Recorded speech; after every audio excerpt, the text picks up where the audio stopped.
Hello students, my self रुचि। हम लोग अब देखते हैं आज की करंट अफेयर्स क्या हैं।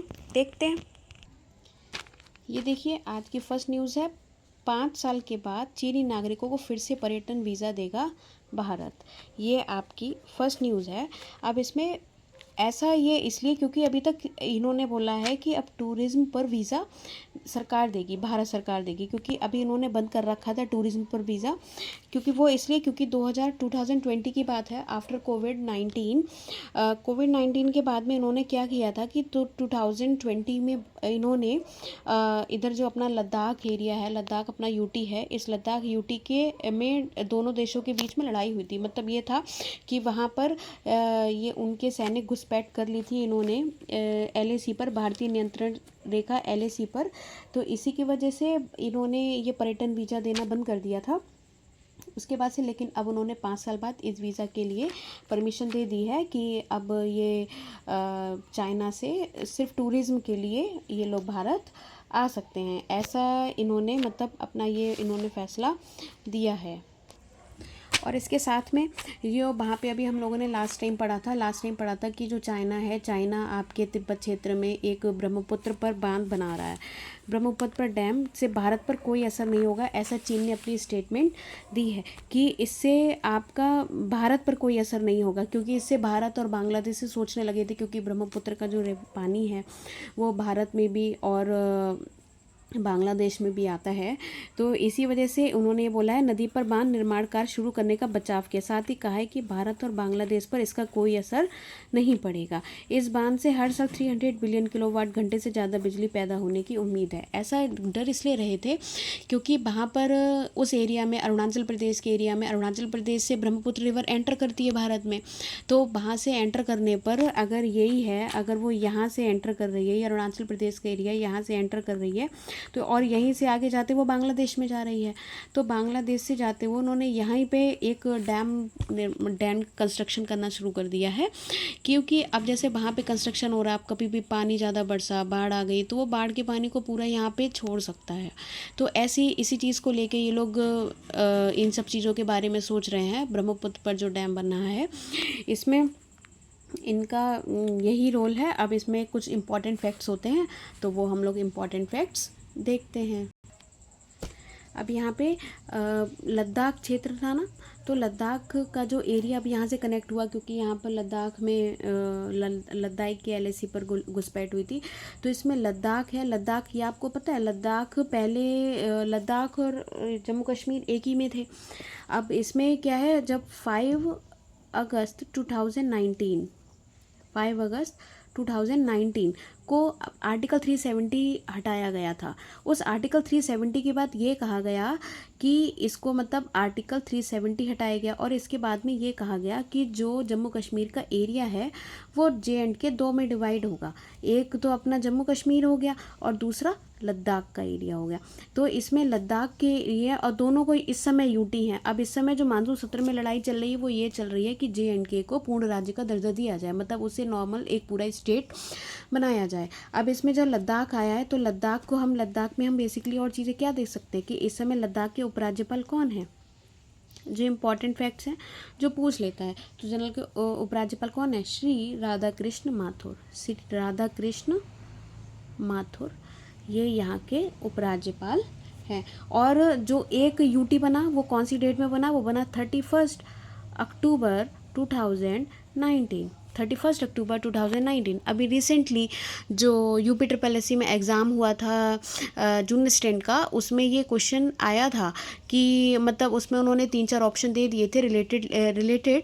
तो उसमें उन्होंने ये उसमें दिया था क्या, मतलब लद्दाख एक यूटी जो है वो 31 अक्टूबर 2019 में बना था। ये उन्होंने एक स्टेटमेंट दी थी जिसे यस और नो में बताना था हमें। तो ये चीज़, ये क्वेश्चन वो जनरली डेट्स भी पूछ लेता है, इसीलिए ये इम्पॉर्टेंट बन जाती हैं। अब आता है चीन का, तो आपको पता ही है चीन का क्या है। चीन की अगर हम बात करें तो चीन की कैपिटल क्या है, बीजिंग, और इसकी करेंसी युआन, और राष्ट्रपति शी जिनपिंग। ठीक ओके, ये इसकी ये इम्पॉर्टेंट कुछ फैक्ट्स हो गए। अब हम और न्यूज़ देखते हैं। ये आपकी एक सेकंड न्यूज़ है, इससे रिलेटेड इसमें कुछ आज ऐसे इंपॉर्टेंट टर्म्स का यूज़ किया गया है जो इम्पॉर्टेंट बन सकते हैं एग्ज़ाम के लिए, इसीलिए मैंने ये वाली न्यूज़ ली है। इसमें मतलब आतंकवाद कट्टरता में डूबा पाकिस्तान भारत, ऐसा भारत ने अपनी स्टेटमेंट दी है। तो इसमें यह कहा गया है कि भारत ने पाकिस्तान को उसकी अध्यक्षता में हुई संयुक्त राष्ट्र सुरक्षा परिषद की एक बैठक में जमकर फटकार लगाया। ऐसा उन्होंने इसलिए बोला क्योंकि इस समय जो हमारी मतलब जो संयुक्त राष्ट्र सुरक्षा परिषद है, संयुक्त राष्ट्र सुरक्षा परिषद की जुलाई में अध्यक्षता कौन कर रहा है? पाकिस्तान। तो पाकिस्तान उसकी अध्यक्षता कर रहा है, तो इस समय जुलाई है, तो वहाँ पे मतलब अध्यक्षता चल रही थी। वहाँ भारत की तरफ से पार्टिसिपेट कर रहे थे पर्वत नेनी हरीश, ये वहाँ के स्थायी प्रतिनिधि हैं यूनाइटेड नेशन के, जो भारत को रिप्रेजेंट करते हैं। कौन, क्या नाम है उनका? भारत के स्थायी प्रतिनिधि पर्वत नेनी हरीश, ये इम्पॉर्टेंट है।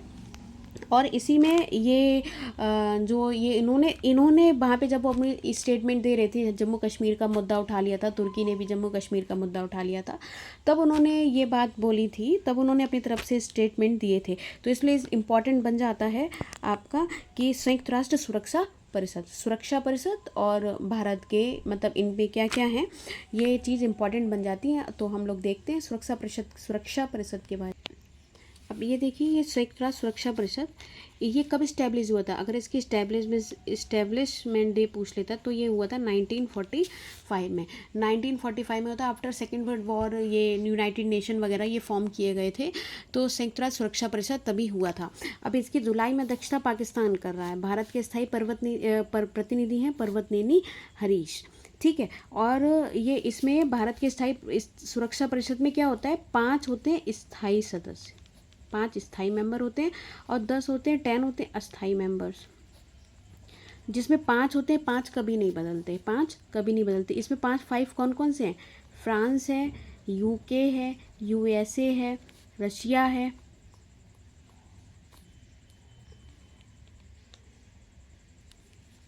और चाइना है, ठीक है। तो फ्रांस, यूके, यूएसए, रशिया और चाइना, इसमें ये हो गई 10 है। ये चेंजेस होते रहते हैं। भारत भी इन 10 अस्थायी सदस्यों में था।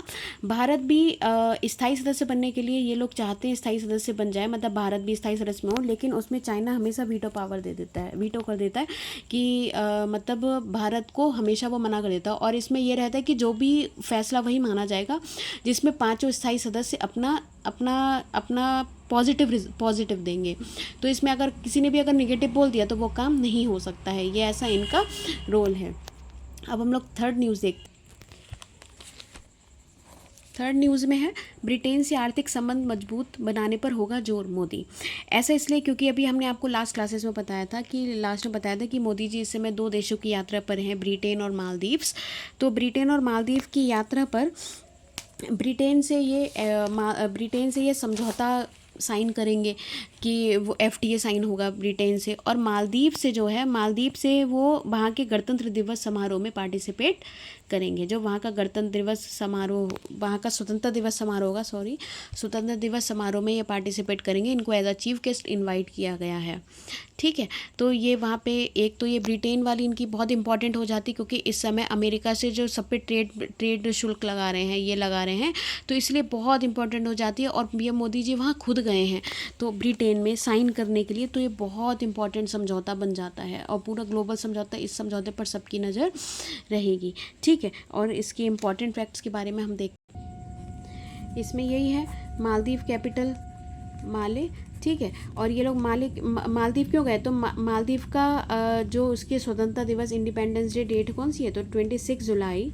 1965 में इंडिपेंडेंट हुआ था। 26 जुलाई 1965 में इंडिपेंडेंट हुआ था, इसीलिए 26 जुलाई को वहाँ पे इंडिपेंडेंस डे सेलिब्रेशन में पीएम मोदी को as a chief guest invite किया गया है। और ब्रिटेन से क्या है? ब्रिटेन से FTA एग्रीमेंट होगा, जिसमें ये साइन वहाँ पर करेंगे, ठीक है। नेक्स्ट, ये आज की बहुत इंपॉर्टेंट न्यूज़ है। ग्लोबल पासपोर्ट इंडेक्स में 77वें स्थान पर पहुंचा भारत। ग्लोबल पासपोर्ट इंडेक्स में। इसमें क्या है कि ये इंडेक्स इस चीज़ को इंडिकेट करता है कि आप किस भी देश में आप कितना फ्रीली विदाउट वीज़ा आप ट्रैवल कर सकते हैं। तो इंडिया का अब 59 देशों के साथ भारतीय नागरिकों को वीज़ा मुक्त पहुंच, मतलब यहाँ पे आप 59 देशों के साथ में यहाँ पे ट्रैवलिंग की जा सकती है वीज़ा विदाउट वीज़ा उसमें। अब इसमें कौन कौन सी, तो इंडिया इसमें 77वीं पोजीशन पर आ गया और पहली पोजीशन पर है सिंगापुर। पहली पोजीशन पे ये सिंगापुर है और सेकंड पे जापान और दक्षिण कोरिया है। सेकंड पे जापान और दक्षिण कोरिया है। और ये भारत पहले 85वें स्थान पर था, 85 पे था, ठीक है। और जिसमें जैसे भारत कहाँ कहाँ पे रह सकता है, इंडोनेशिया है, मालदीव्स है, थाईलैंड है, ये यहाँ पे भारत जा सकता है। जो पासपोर्ट धारक को वीज़ा मुक्त प्रवेश प्रदान करते हैं, मतलब यहाँ पे पासपोर्ट धारक हो और आपको वीज़ा मुक्त यहाँ पे घूमने दिया जाएगा, ठीक है। नेक्स्ट, अब इसमें देखिए नेक्स्ट न्यूज़ है, अमेरिका की दिग्गज टेनिस खिलाड़ी, अमेरिका की दिग्गज टेनिस खिलाड़ी वीनस विलियम्स जो 45 इयर्स की हैं, इन्होंने अभी अमेरिका उसमें डीसी ओपन में पार्टिसिपेट किया और उसके बाद में इन्होंने वहाँ पर उसकी 23 वर्षीय खिलाड़ी को हरा दिया। इस वजह से ये हाईलाइट हो गई हैं। तो अमेरिका की दिग्गज टेनिस खिलाड़ी कौन है? वीनस विलियम्स, जिसे 45 वर्ष की उम्र में वीनस ने जीता सिंगल्स मैच। ये इंपॉर्टेंट न्यूज़ बन जाती है। अब ये और न्यूज़ है, शतरंज विश्व कप फाइनल में पहुंचा दिव्या ने रचा इतिहास। ये भारत की पहली महिला बन गई हैं जिन्होंने फिडे महिला विश्व कप में इतिहास रच दिया है, फाइनल में पहुंचकर, कि फाइनल में पहुंचने वाली पहली महिला दिव्या देशमुख सेमीफाइनल में चीन जंगजू को हराया। और कहाँ पे? जॉर्जिया के बाटुमी में खेले जा रहे हैं। जॉर्जिया के बाटुमी में फिडे महिला विश्व कप के फाइनल में पहुंचकर इतिहास रच दिया है। तो इसलिए दिव्या देशमुख, और दिव्या देशमुख कहाँ से हैं? दिव्या देशमुख हैं महाराष्ट्र से, मतलब इनका स्टेट कौन सा? महाराष्ट्र से यहाँ बिलोंग करती हैं।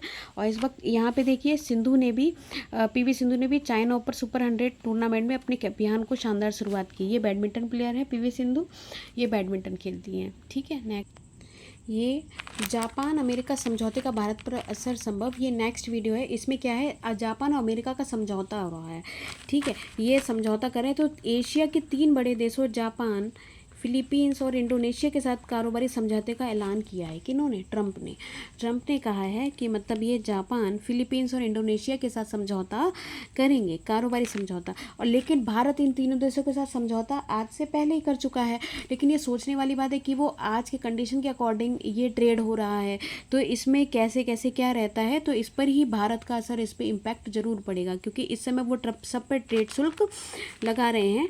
तो इसीलिए फिलीपींस और इंडोनेशिया के साथ भी समझौते का ऐलान, इसीलिए इन्होंने ये बात तो यहाँ पे कही है, क्योंकि ये इंडिया के साथ पहले ही मुक्त व्यापार समझौता यहाँ पे चल रहा है, जिसमें इंडोनेशिया और फिलीपींस के साथ में, क्योंकि आसियान देशों के संपर्क में, इसीलिए यहाँ पे FTA ऑलरेडी चल रहा है। नेक्स्ट, ये ऐसे ही इसमें लिखा है, अधिसूचना के 30 दिनों में चुना जाएगा नया उपराष्ट्रपति। मतलब अब गृह मंत्रालय ने अधिसूचना जारी कर दी है। उस मंत्रालय के बाद अब चुनाव आयोग 30 दिनों के अंदर अपनी पूरी प्रक्रिया जो भी होती है वो करके और नया उपराष्ट्रपति चुन लिया जाएगा 30 दिनों के अंदर।